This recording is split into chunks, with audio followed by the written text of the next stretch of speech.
we all know, we've talked a lot about the fact that Netflix is getting ready to close in and close the deal for buying Warner Brothers, provided Paramount isn't able to come up with an ace out of its sleeve. That's the way it kind of looks like it's going. And over the past couple of months, Ted Sarandos has been going out there and really banging the drum of, we are fully on board with theatrical now. We're totally on board with theatrical. He's gone so far as to say, as soon as we buy Warner Brothers, we're in the theatrical business. We talked about previous comments he made about, we've always been against theatrical because that doesn't work for the Netflix model. That's not us at Netflix. But if we buy Warner Brothers, that is the Warner Brothers model, and we're buying Netflix so we can get into that business. All that kind of stuff. Well, he just made some new comments. Him and his co-CEO just made some new comments. And this most recent one is my favorite of the bunch because they're finally saying something that and I know Rob has agreed with me, have been screaming at the top of my lungs for about 5 years. Let's get to those in a second. First, Ted Sarandos talking about, well, why making all of a sudden the about face on it? This comes just from Deadline.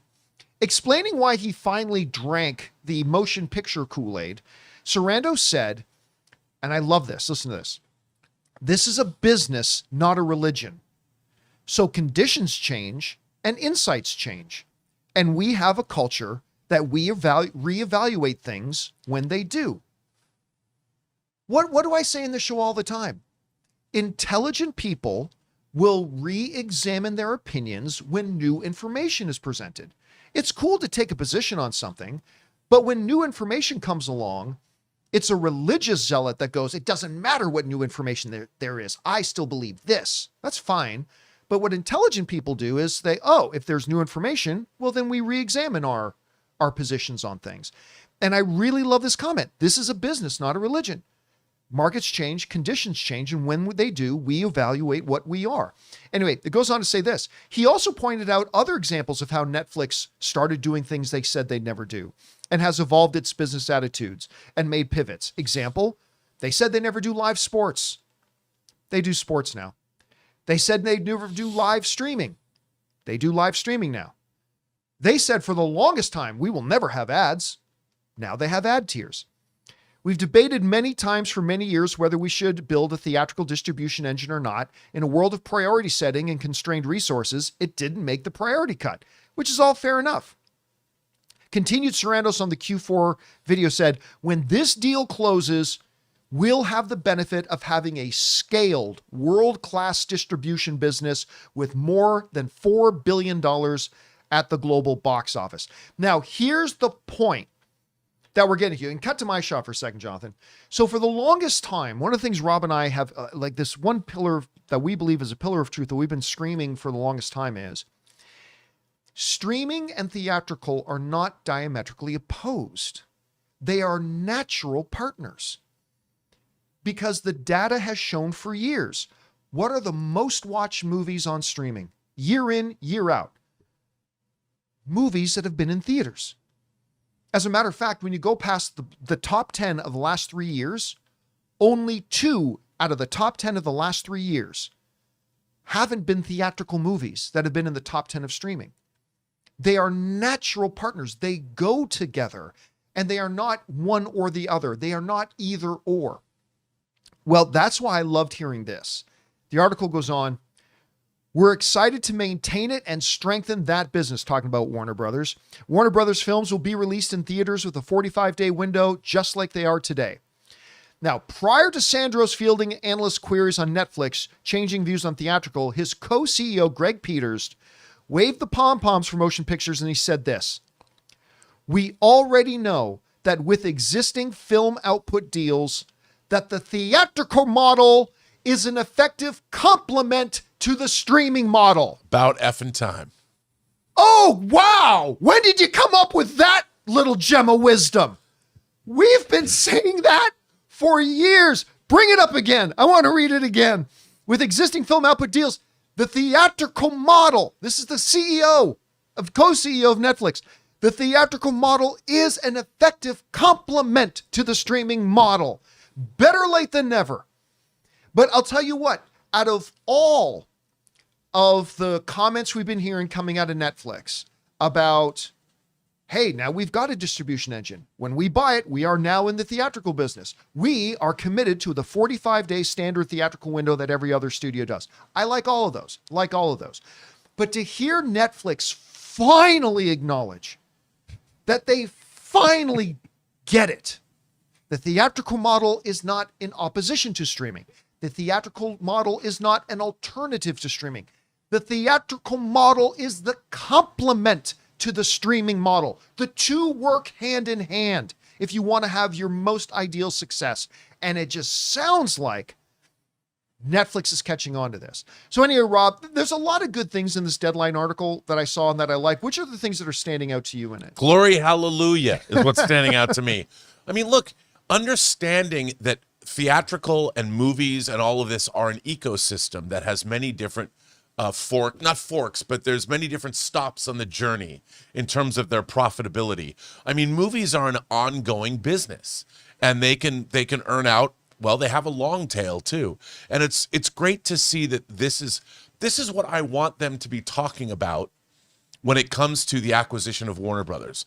They're talking about movies. They're talking about entertainment.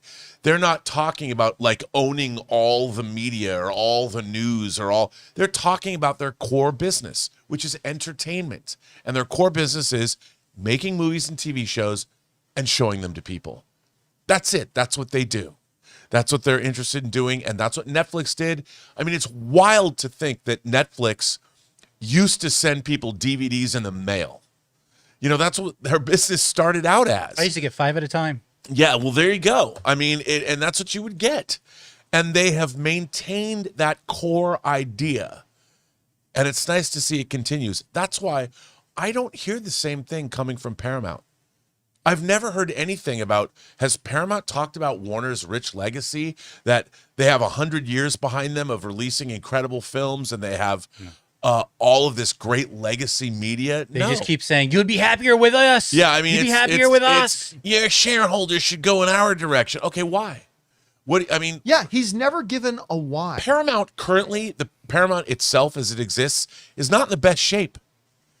I mean, they've made deals. You weren't here. We talked on yesterday's show about how in the last 3 months, Paramount's stock value has dropped nearly 40%. Yeah. Now, Netflix has dropped almost like about 20% as well, but obviously Paramount has dropped almost double that. So I don't know. And by the way, to kind of reinforce this notion that they're finally getting it, that the theatrical model is the complement to the streaming model, look at what's happened in the recent news with their deal with Sony.